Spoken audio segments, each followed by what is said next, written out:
वादी में तमाम हालात मामूल पर हैं, जबकि शिरपसंद ने अमन खराब करने के लिए कोई रास्ता नहीं छोड़ा। डीजीपी दिलबाग सिंह जम्मू कश्मीर पुलिस के सरबराह दिलबाग सिंह ने हफ्ते के रोज़ कहा कि जम्मू कश्मीर में मजमूई तौर पर सिक्योरिटी सूरत हाल मामूल पर है, जबकि कुछ शिरपसंद ने वादी में अमन को खराब करने के लिए कोई रास्ता नहीं छोड़ा है। यहाँ बानीपोरा में मीडिया से गुफ्तगू करते हुए डीजीपी ने कहा कि हाल ही में बानीपोरा में मारे जाने वाले अस्करियत पसंद ने इस साल गुरेज की तरफ से दरअंदाजी की थी, जिसकी वजह से सिक्योरिटी फोर्स को बड़ी कामयाबी हासिल हुई, जिन्होंने बहुत से शहरों को हलाक किया था। उनमें से अब्बास शेख बहुत ज़्यादा शहरों के कत्ल में मुलविस था। OUWs के बारे में बात करते हुए उन्होंने हाल ही में शुमाली कश्मीर में गिरफ्तार किया था। आला पुलिस अफसर ने कहा कि अब तक जो भी किसी भी मुल्क दुश्मन सरगर्मियों में मुलविस पाया जाएगा, उसके साथ ऐसा ही सलूक किया जाएगा जैसे कि हमारे साथ किया जाता है। देखिए बिल्किस के साथ तौसीफ अहमद की रिपोर्ट।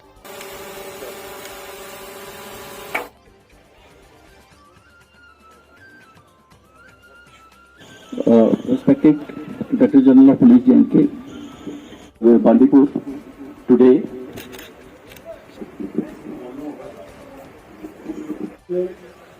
Educated in 26 years.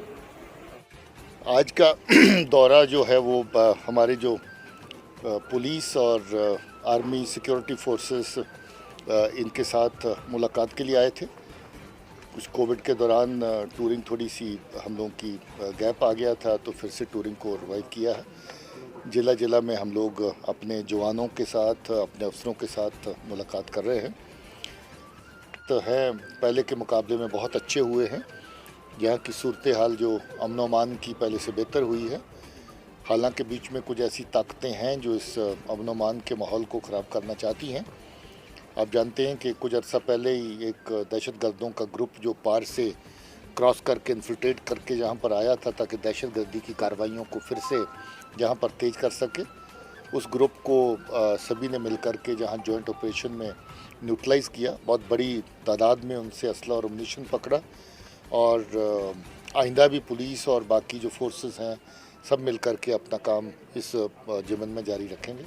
जी देखिए, हाल में जो ऑपरेशन हुए, मैं कहता हूं कि दर्जनों बेगुनाहों का कत्ल उनके सर पे था। अगर एक ही शख्स देखें, उसमें अब्बास शेख और जो उसका साथी था, तो इन्होंने इतने कत्ल सिविलियंस के जिनका कोई गुनाह नहीं है श्रीनगर शहर और इसके आसपास किए थे। और मुझे लगता है कि इसी तरह का जो बाकी जगहों पे, जो त्राल के एरिया में, शोपियां में, पुलवामा में, उधर भी जो इनकाउंटर हुए, उस एरिया में भी सब के सब जे सिविलियन किलिंग्स में बेगुनाह लोगों के कत्ल में शामिल थे। देखिए, ऐसा है कि ये एक सिलसिला ऐसा जो काम पुलिस का, फोर्सेस का ये बराबर चल रहा है। हमारी कोशिश रहती है कि जो भी अमन और कानून के रास्ते, अमन के और कानून के रास्ते के ख़िलाफ़ चलता है, उसके ख़िलाफ़ सख्त से सख्त कार्रवाई हो। आप देखते हैं कहीं ग्रेनेड होता है, बेगुनाह लोग जो उसमें जख्मी होते हैं, फोर्स के लोग भी जख्मी होते हैं। आप देखते हैं पिस्टल लेके चलते हैं, किसी की सिलेक्टिव किलिंग करते हैं, कोई नेक काम तो नहीं जो कर रहे हैं, समाज के ख़िलाफ़ काम करते हैं। इस तरह के जितने भी लोग, जितने भी अंसर जो आइडेंटिफाई होते हैं, पुलिस मसलसल उनके खिलाफ कार्रवाई कर रही है, सख्त कार्रवाई कर रही है।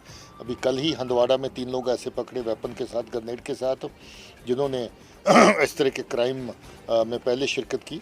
इसी तरह की कार्रवाइयाँ जो हैं वो बाकी ज़िलों में भी बराबर साथ में हो रही हैं।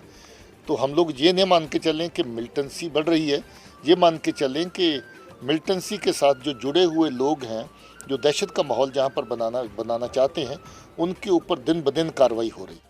मुझे लगता है कि जहाँ ठीक है माहौल, अच्छा माहौल है, अच्छा माहौल है।